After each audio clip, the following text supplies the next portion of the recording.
Wow, alhamdulillahirobbilalamin. Assalamualaikum warahmatullahi wabarakatuh. Bray, sis Bray, bro Bray. Lu lihat muka gue agak-agak sedikit berkeringat basah gitu kan. Gue bukannya habis olahraga cuy. Cuman ini sepertinya di tahun ini musim panasnya dimajuin, musim hujannya dimundurin Bray. Hari ini gue ada di namanya Kopi Kebun. Lokasi tepatnya ada di daerah Ciputat, Tangerang Selatan, di Jalan Cendrawasih. Jadi semeton sareng sami. Hari ini gue bakal ngopi sama siapa? Lu ikutin aja bagaimana kegiatan gue hari ini. Ya kan lu di belakang gue lagi banyak bocah-bocah milenial ya kan. Kita ngopi yuk.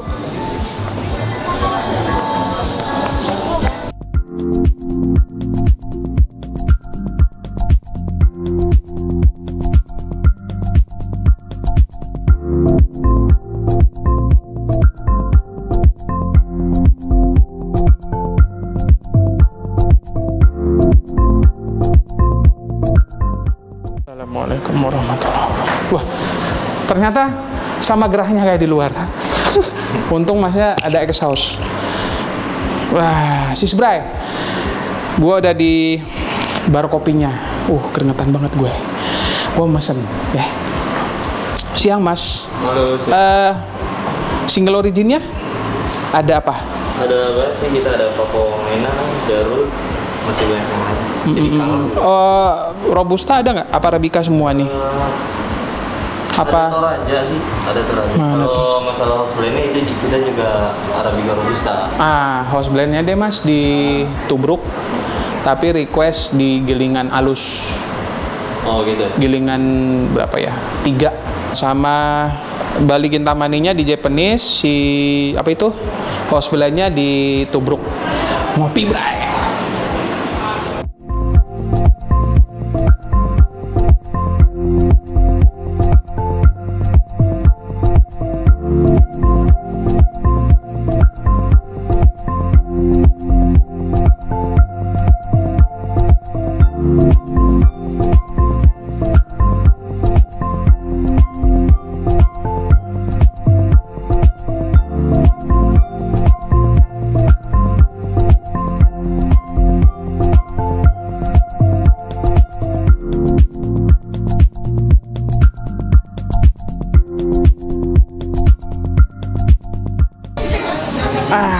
Selamat siang menjelang sore, Bray. Nah, gua kan tadi bilang di pembukaan, gua bakal ngobrol-ngobrol sama siapa. Nah, sebelum kita ngobrol-ngobrol lebih detail sama bintang tamu ya, bintang tamu namanya. Bintang tamu.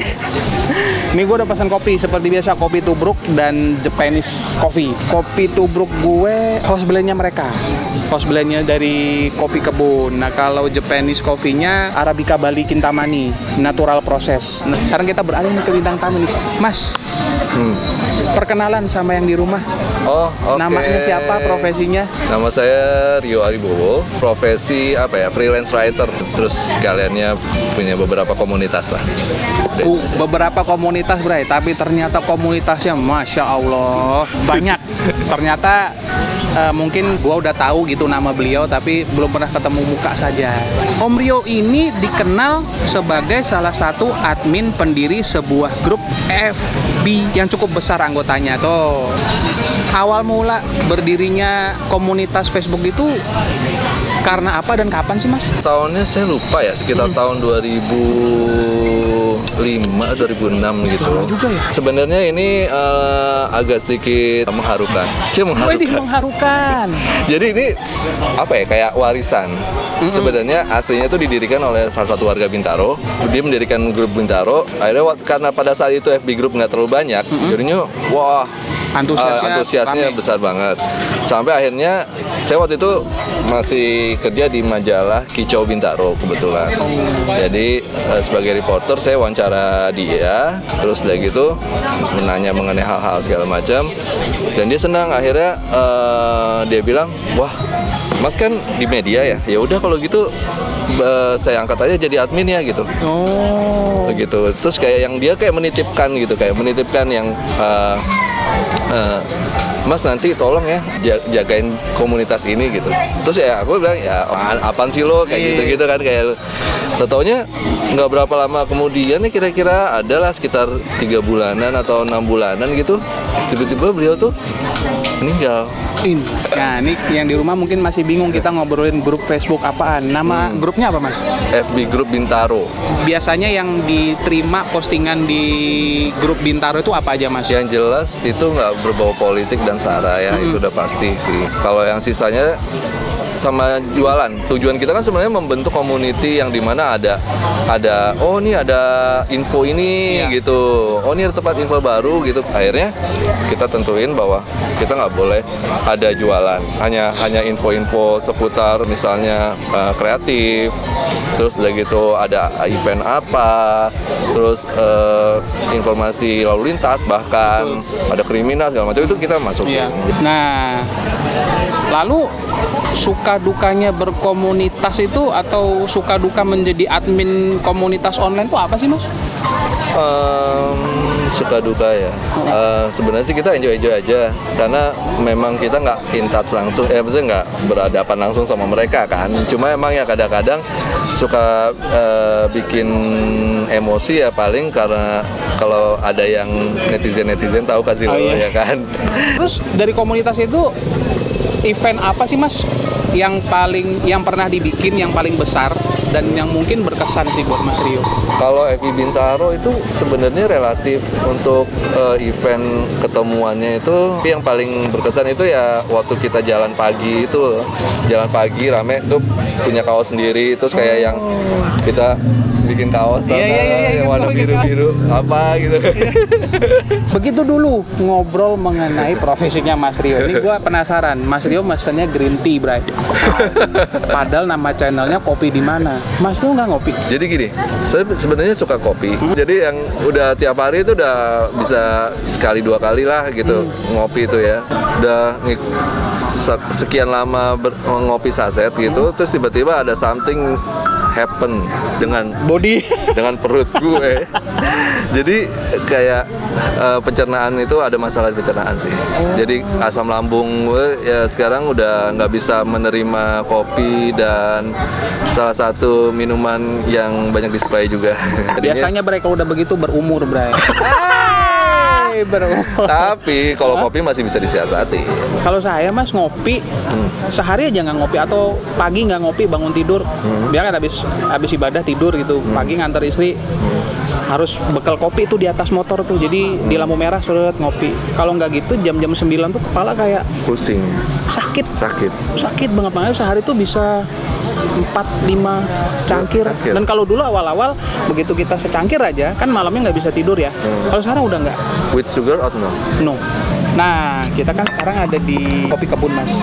Kalau menurut Mas Rio, gimana sih ini konsepnya? Kalau ini kan lebih ke tempat ya, konsep tempatnya berarti. Iya. Konsep tempatnya sih menurut gue enak ya. Maksudnya kayak dia open air gitu, terus banyak hijau-hijau gitu ya. Ya untuk di zaman-zaman Covid gini sih pas banget kalau menurut gue. Iya. Dan mereka kayaknya juga dari satu spot tempat duduk ke tempat duduk lain kayaknya sudah protokol ya, jauh-jauh banget ya udah. Kalau dari menu ya standar kopi dan cemilannya. Mereka juga punya makanan berat sih ya, Mas, kayaknya. Iya. Dan bagi yang tidak minum kopi pun mereka juga punya non kopi. Jadi lu semua tidak cuman yang berdomisili di Bintaro atau Tangerang Selatan, bisa nih sekali-kali lu masukin list. Mereka ada di Instagram kok, namanya Kopi Kebun.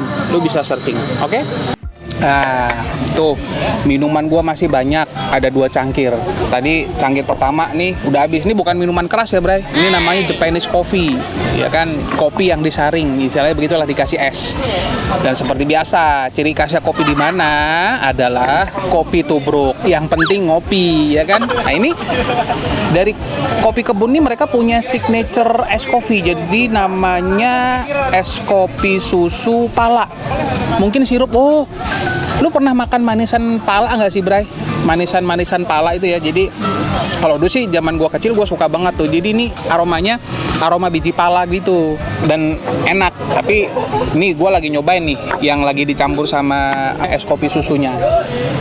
Kalau begitu Gue pamit, jangan lupa terus dukung channel YouTube-nya Kopi di Mana. Jangan lupa di subscribe channel YouTube-nya. Di sebelahnya subscribe itu biasanya ada lonceng. Nah, lonceng itu dicolek lah. Jadi setiap ada video baru dari kita bakal nongol notifikasinya. Terus di like video-videonya, di share ke teman-teman lu, kali aja lagi ada yang baru buka usaha coffee shop yang pengen diulas sama Kopi di Mana. Lu bisa komen tuh di 4 platform sosial media kita. Di YouTube itu sendiri, ada di TikTok. Lu lihat ntar gue joget India di situ. Ada Facebook fanpage ya kalau nggak salah, Kopi di Mana, sama di Instagram. Di Instagram tuh IGTV-nya biasanya kita interview dengan pemilik dari usaha coffee shop tersebut. Gua lagi sama seseorang nih. Halo, nama saya Dwi Ferdiana. Ini saya salah satu owner di Kopi Kebun Bintaro. Di situ sebenarnya kita agak gambling sih, kita mau buka atau enggak, karena kita juga jujur sempat takut karena pandemi. Ini karena kita menyesuaikan aturan pemerintah ya. Kita weekdays buka jam 10 pagi sampai jam 10 malam. Gua pamit, jangan lupa protokol kesehatannya, tetap semangat, tetap sehat. Dadah.